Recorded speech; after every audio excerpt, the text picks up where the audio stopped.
In the heart of West Africa lies a nation of diverse people, rich culture, complex history, and boundless resilience. We proudly present the Unsung Heroes Project, a captivating journey through the vibrant tapestry of identities and experiences in Nigeria. This project showcases the stories of everyday people whose voices and experiences have the power to inspire and drive positive change in our society.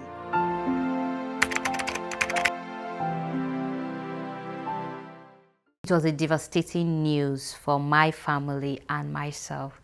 My parents refused signing that consent note. Infection set in, which is called a gangrene infection, and my leg got so bad that amputation was the only option to keep me alive.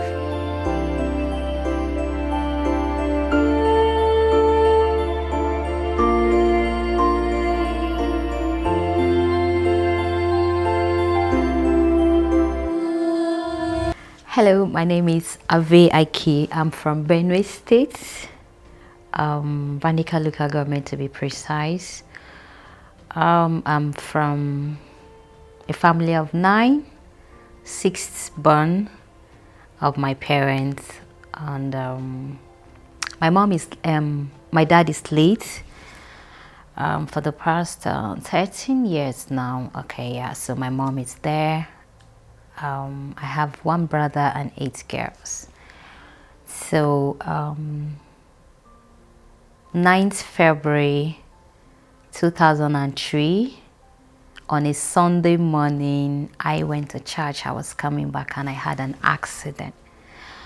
Okay, so an accident that, mainly looking at it, it was kind of light. I woke up in the hospital with a broken leg. And just about 2, 3, 4 days into the accident, infection set in, which is called a gangrene infection, and my leg got so bad that amputation was the only option to keep me alive. So I was scheduled for an amputation. It was a devastating story. It was a devastating news for my family and myself. And I could remember there is a consent form that a family member needs to sign before any major operation or amputation will be done on the patient. And I could remember my parents refused signing that consent note. So I was going through a lot of pains, and I saw the damage that the infection was doing to my leg each minute that passes. So I told the doctor, if something I can sign, he should just give it to me so I could sign. So I actually signed my consent note for my amputation. And this accident happened just 6 months after my secondary school graduation. I just got out of secondary school. I was in high spirit, like waiting for results to be out, waiting for the JAM result to be out to see which university will admit me for my degree. Then boom, the accident happened. So I signed my consent note for my amputation and it happened. So this was a very trying and challenging times for my family, for my friends, my schoolmates. A lot of my schoolmates were coming out there to like see me. My family members were always there in the hospital by my bedside crying, and I also cried a river. Like, even tears could bring back what I lost then, definitely the tears that my friends, family members cried for me would have brought back my leg. But here am I, 21 years after, I'm still a person with amputation. So when the amputation happened, it was so challenging and so confusing too, because disability now was just happening very close to all my family members. In the past, before my amputation, even I myself, I didn't really have a contact with person with disabilities like that. All I could see was those begging on the streets, and we could just pass and just not even turn to look at them. So when it happened to me, and when it happened so close to my family, everybody was like so confused on what to do to me. How to even communicate to me was challenging, because they didn't know what the right words to say to me that would not annoy me, because at this point it got to a point whereby everything irritates me. I didn't want to like even hear somebody speak close to me. I didn't want to like sometimes not even to see people and all. So I spent like 3 months in the hospital, and then during those 3 months, no person with disability ever visited me. So I begin to feel that, oh, I am the first person that have had an amputation, lost a leg. Because if there were other persons out there, I was expecting somebody in my shoes to like come talk to me, prepare me for what I'll be facing out there, but that never happened. So after my 3 month stay in the hospital, I was discharged from the hospital. So my family took me home, and coming back home, I was no longer the same person that left home that Sunday morning to church. I was now walking with crutches, and navigating the home with my crutches was really difficult too, because part of the house was not really that accessible, so it was challenging. And I remember telling my parents that I needed a separate room from my siblings. I didn't want a situation where I'll be having some distraction, some disturbance from people. So I got a separate room. And from getting a separate room, I didn't want like, before you get access to my room, you have to knock, and I'll have to tell you to come in. You don't just come in just like that, barge in on me. What if I was sleeping and you wake me up? That is another trouble. You have gotten yourself into another trouble. So I discover why I separated my room. I discover I was spending more time to myself. I didn't want a situation where I would even people come visiting. I could hear people come around to like see me, but I would refuse to come out, because at this point a kind of depression has started setting in, because I was no longer who I used to be just barely 4 months ago, and before the accident happened. So even the street where our house is, where I was born and brought up, I felt ashamed of myself even walking out of the street to walk on crutches. So I was more like an indoor person. I always stay back at home. I stopped going to church because I discovered I felt that God didn't love me that much to save me from the accident, because I even went to church that day to worship Him. What was my offense that I was coming back from church that I needed to have that accident? So I stopped going to church, because I didn't really believe that, okay, there was God out there. And I could remember also all my 3 months in the hospital, and even back at home, I used to cry myself to sleep. And I always tell God that, oh God, if you are really up there, then prove yourself by making my leg to grow back, so that people will see that, oh wow, God did this for her and all. But God never did that. And all my prayers, like I lost my prayer point was like, God prove yourself, God prove yourself. And I also have dreams, I will sleep and I would dream that my leg was growing back. And there's this thing that happens when you have an amputation, and there's what we call phantom pain. So where at the bottom of my stomach, I used to feel this electric shock, and also I will feel like my foot, where the leg that has been amputated, is kind of itchy. I'll try to like go to itch it, and I'll discover that, oh, I just have a short leg.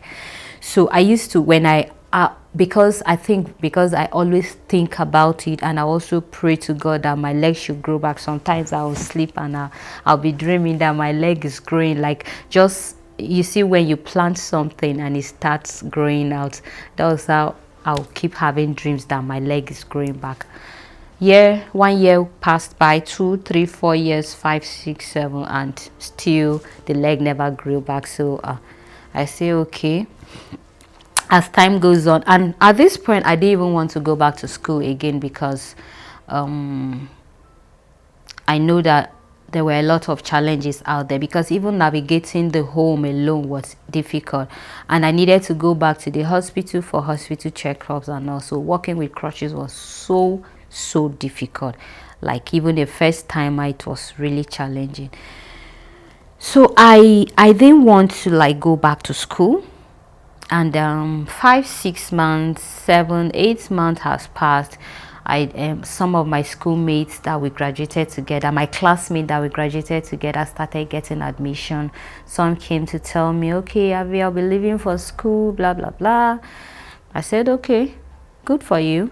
1 year passed, 2 year passed, and some that didn't get the first year have also gotten the second year. And I started telling myself that okay, everybody is now, and by then the visitation have really reduced, because a lot of people have started getting into school.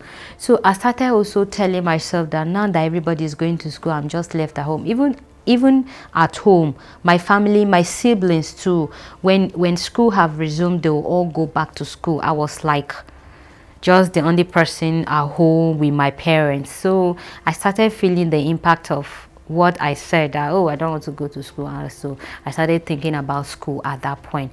And when I made up my mind to go back to school, already universities have closed admission, and also the only school left that I could easily get admission was a college of education.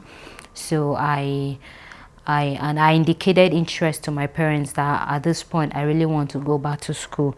So they also saw a need, that since I have made up my mind to like go back to school and mix up with people is a good thing. I think it will help me also heal back easily. So they bought a fund for me for College of Education Katinala. I got admission and I resumed back.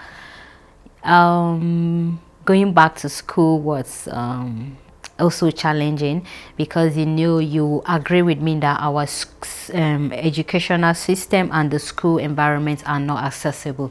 But because I have made the decision and I was determined to go back to school, I got admission and I went to school. It was not easy, but thank God I went through the process. I did everything, and I graduated from College of Education Katinala. I read English Political Science. Yeah. So I graduated in 2009. Yeah. So I graduated, and I also saw a need that, oh, I need to go for my first degree, because a lot of my schoolmates were like going for their degrees and all. So I graduated. After 2 years passed, I got a direct entry at Benue State University to study BA English. So it was a direct entry admission, so it was just for 3 years, and I did that and I graduated. So in the course of going to school at the College of Education and BSU, by then I have started like coming in contact with other persons with disability, but very few. And because when I was in the hospital, I never had a kind of a orientation about what being a person with disability is, and not just being a person with disability, what it means by being a woman or a young lady with disability is. I saw that gap that was there. So when I come back from school, I will visit like hospitals, especially general hospitals and the orthopedic hospital where I had my amputation. I'll just visit there to see if there are accident victims that have lost one part of their body. I'll just try to like talk to them, encourage them, because I discovered that if I had that kind of orientation, integrating myself back into the society would have been much easier for me. But that never happened. So I took it upon myself that let me do this to people, because at this point I discovered that accidents were happening every day, And every day that passes by, someone becomes a person with disability, and these people need to be encouraged, these people need to be talked to. So I was doing that, and when I came down to the Benue State University, I okay before then I met somebody in the hospital where I was for 3 months. He was in secondary school too. This fight classmates normally do back then in school. Somebody pushed him, he fell down, and that was the beginning of his problem. Up till today, as I speak to you, that guy is on wheelchair. So he was somebody, he was the first person with disability I made friends with. So we talk, we communicate and all. So when I was in the university, he also came for his degree. So we were like friends. We because we share a history together. We met at the hospital. I understood his challenges, he understood my challenges. So we're like always together, and we started harnessing this idea of how do we reach out to other persons with disability. As we are here, this is how other persons too are and all. So I started the hospital visitation, talking to people, giving hope to people. I've discovered the little I was doing was really encouraging, because sometimes the parents, when I go back, parents will try to reach out to me. Will reach out to me. I think phones were not really that rampant then. Phones were, I think, outboard were very expensive, so not everyone had phones. So what some of the parents did was they tried to know my home address, so that they could be visiting and they could be bringing their loved ones that have a disability then to like talk with, and would talk and visit each other. So that was really encouraging. I saw that it was helping a lot of parents. I was helping accident victims really accept their present situation. So I went through my degree years, 3 years, which still the school wasn't that accessible, but I pulled through. And at this stage, at this point, I was no longer using crutches then. I was using the prosthetic limb then, but it was kind of a wooden constructed prosthetic. It was not that too comfortable, but I think it was better than just using crutches. So coming down there too, it has its challenges, because there were a lot of discrimination and stigma, the stigma that associates with persons with disabilities. Yeah, sometimes, yes, I dress to cover up my prosthetic, so people were like kind of thinking what was wrong with, just not everybody knew that I was a person with disability, but some knew. And yes, they knew, but some didn't want to like associate with me because I was a person with disability. So they didn't want to be seen with a person with disability also. But I think my story cannot be complete without a very good friend I had. I met him at College of Education. Somebody T. Jones. He's a very good friend. He really looked out for me. I could remember him giving me a helping hand anytime I needed. Our educational system and schools are very populated. So like I was using crutches. I could not walk so fast to a lecture hall, and we have hundreds of students in one lecture hall. So this guy took it upon himself to always make sure he keep a seat for me. When I come for lectures, I will get a seat. He goes there first and get a seat for me. And to God, as God we have it, we graduated from College of Education together, and we got admission down to Benue State University at the same year and the same course too. And he continued helping me out to get a seat for me to sit while lectures goes on. So he was he was just one of the friends I could count on at any time. Like, he didn't see my disability first. He saw a human being. He saw a human being who could communicate to. He saw a human being whereby he rendered himself to service to like help me out anytime I needed help. And I remain ever grateful to him, because through what he was doing, he never felt ashamed of working with me in the campus. Like wherever I go, he was always there with me. We could sit at the campus park to also gist and wait for the next lectures.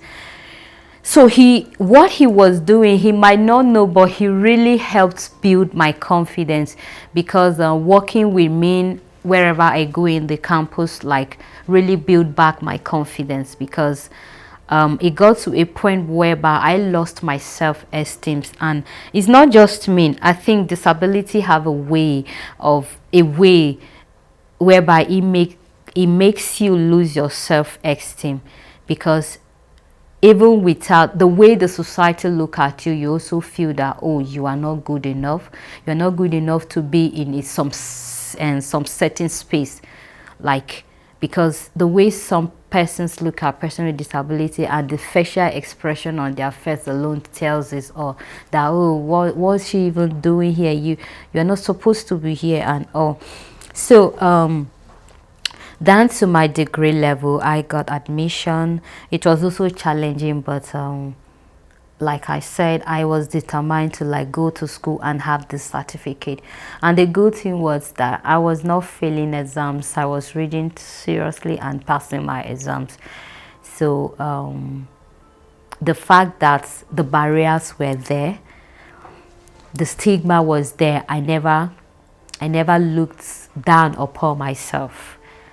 I said if others were doing it, definitely I can do it too. So I went through school, and I graduated too, and I was posted for my NYSC service down to Abuja. So I left Benue State to Abuja for my NYSC, and when I got down here, the story was different altogether, because I got to know about a community of persons with disabilities. And these persons with disabilities were not just amputees. It was a whole lot. I got to see persons on wheelchair. I got to see deaf people. I got to see blind people. I got to see people with small structure, the people we call dwarf. And I got to see, the most amazing one was to meet persons with albinism. So there were a whole lot of persons with disability, and also doing amazing things, not just like the ones we normally see on the street begging. I could remember I met the first person with disability I met here when I got to Abuja was somebody, Sir Abubakar. I am also very grateful to him, because he was the one that invited me, and we celebrate World Disability Day every 3rd December yearly. So I met him. I can't remember where I met him, but he was the first person I met, and he invited me for that year's December. He invited me for World Disability Day, and I went there, and that was where I saw a lot of persons with disability. And he didn't just invite me, he made sure when I got to the venue, he made sure he invited me to other persons with disability in the community. And I met a lot of people. I made friends too. After that event, I kept in touch, and I got invited for other more of disability programs, and I kept meeting people and make friends, and I kept hearing their stories, learning from them, then learning from me, their survival skills and all.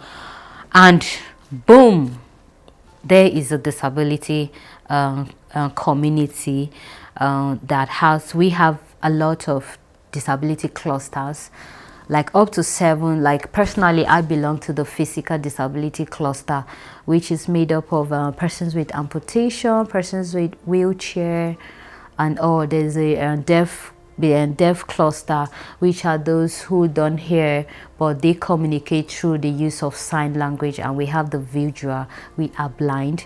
And we have the spinal cord injury, who are people on wheelchair. And We have the persons with albinism, which a lot of people call albinos. They are not albinos, they are persons with albinism. So we have a lot of persons with disabilities there. And why, in the course of doing my hospital visitation, like I said earlier, giving hope to persons who just acquired disability.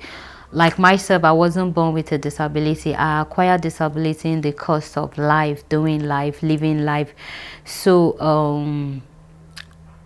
at this point, I needed to give,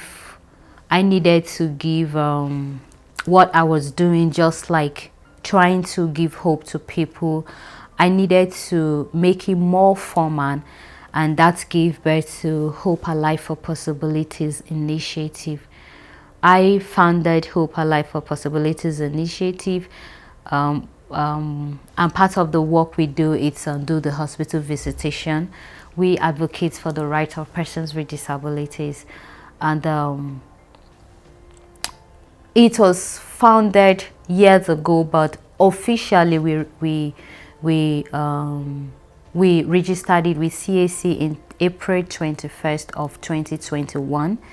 And since then, we have been doing a lot of amazing work, advocating for the rights of persons with disabilities, and in areas of skills acquisition, because I am a testimony to that skills acquisition.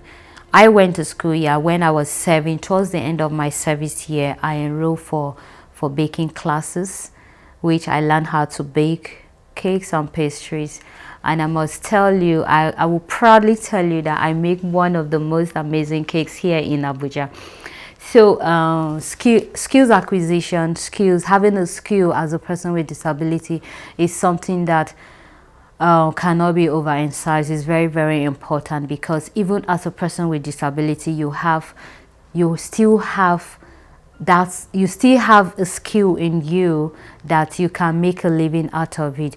Like I'm an amputee. I lost one leg from my body. I still have my hands with me. So I sat and talked about what I can use my hands to do. And since I love art so much, baking too is also an art, and I went into baking, and believe you me, I am doing amazingly well. And another person with disability, you can be on wheelchair, seated on your wheelchair too. You can also learn a skill and be good at whatever you put your mind and set to do. So I've been a baker for the past 7-8 years now, and I must tell you, it doesn't take anything away from me. I just need to dedicate my time, and it's something I really love doing. And as a person with disability, yes, even if you want to learn a skill, let it be something that you are passionate about. It should be something that you are passionate about, because I am passionate about what I do, and I can wake up even 1 a.m. in the middle of the night and I can start baking for a customer, So when learning a skill, you should go for something that you are really, really passionate about it, so that you don't get tired or frustrated in the course of doing it. And even when there is no money there too, but you will be happy doing what you are doing. So I now bettered Hope Alive for Possibilities initiative, and since then we have been that hope that a lot of people out there, persons with disability out there, need. I can say I use my life as an example, because I see myself as an inspiration. At this point too, I saw why God really allowed that accident to happen. That accident happened just to glorify the name of God, for just the work of God to be glorified through me. Because I will proudly say that being a person with disability really brought out the best of me, because I think I am more focused as a person with disability. I am more working for humanity's sake. I use my life as a contact to other persons with disabilities out there, because I use my life as an inspiration to everyone who come in contact with me. It could be a person with disability, or it could be someone who has a person with disability out there, because from the accident to when I rediscover myself and I rebuild myself to integrate myself back into the society, what I've been doing, and what I've been doing with myself, it's like I have left my life to be like a mirror whereby people just sit and watch and get inspiration out from me, especially persons with disability.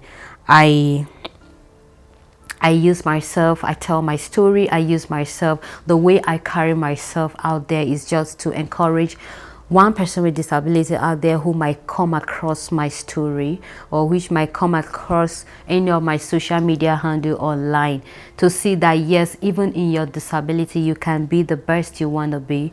Even in your disability you can live your life just the way you wanted to live. Yes, they might be adjustment, there might be challenges along the way, but with perseverance, with resilience, you can still do that which you wanted to do.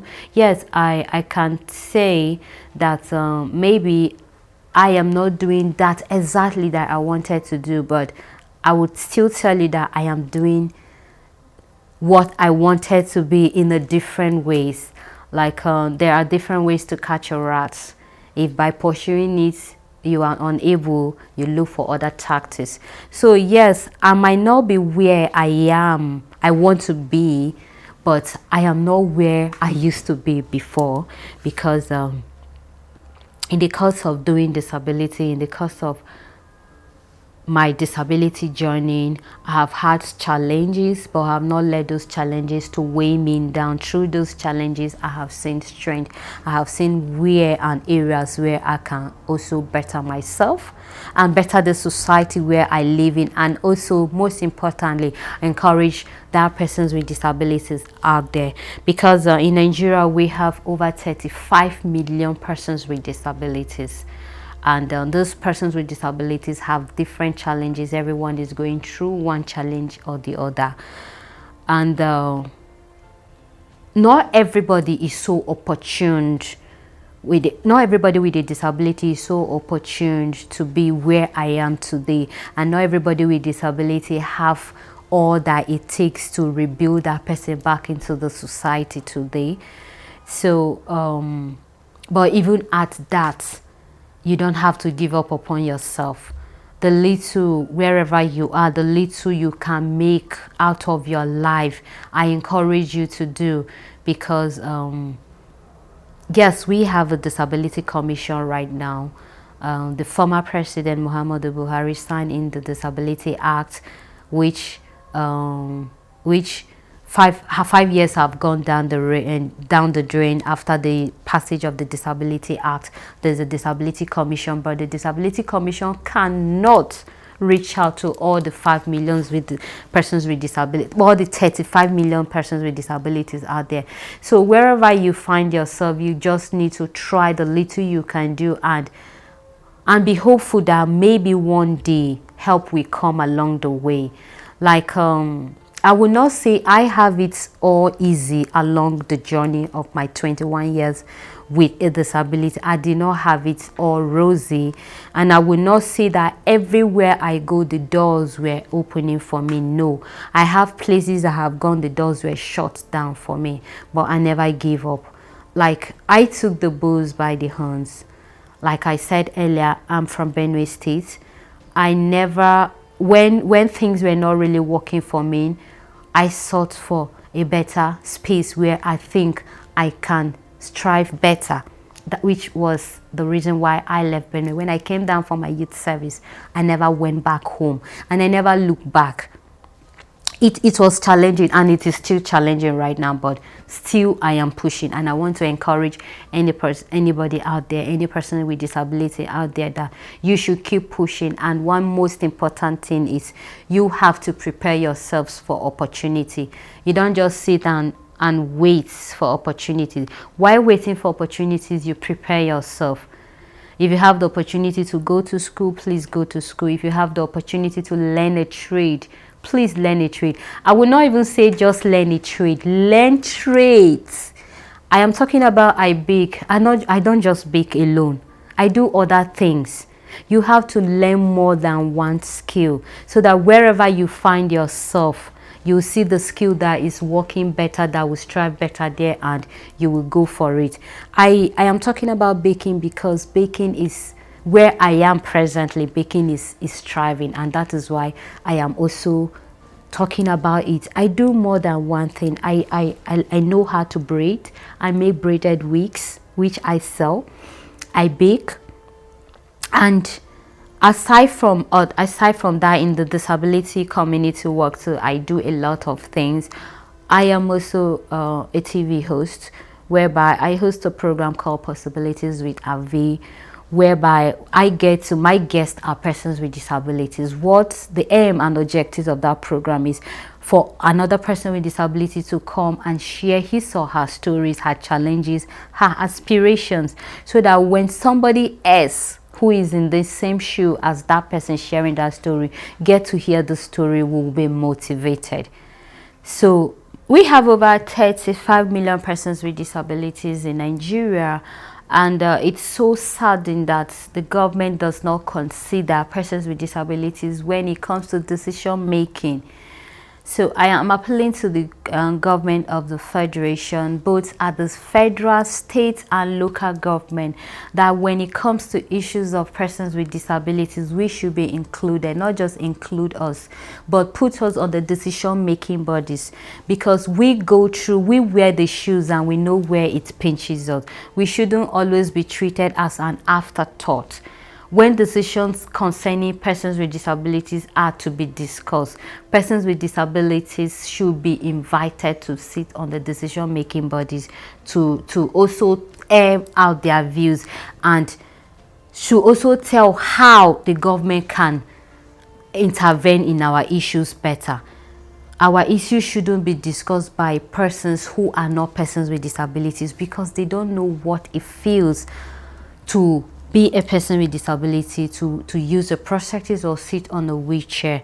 And also the government should also make sure that our public spaces are accessible for persons with disability. One of the biggest barriers we face in this country as persons with disabilities and inaccessible spaces for persons with disabilities. You don't expect a person with disability on a wheelchair to go to a building where there is no lift, and a story building where there is no lift. How do you expect the person to get to the next floor? So our buildings, our environment, especially public spaces, schools, environment, should be made accessible, so that when a person with disability to get admission to study, he or she can go to school easily and smoothly without getting to disturb someone that, please, can you help me wheel me to the other side? So these areas are very, very important for the government to do for persons with disabilities. We are also human too, and we are also bona fide citizens of this country. We shouldn't be treated as third class citizens. We are also, we have the right, it's our human right to enjoy everything that other person without disabilities are enjoying in the country. And to my fellow persons with disabilities, I just want to encourage us all that life does not stop at you being a person with disability. You can also do more as a person with disabilities. Be your inspiration, be your model, be your role model. First of all, work on yourself, prepare yourself for opportunities. There are a lot of opportunities there, but when we don't prepare ourselves for opportunities, opportunities come and they pass us by.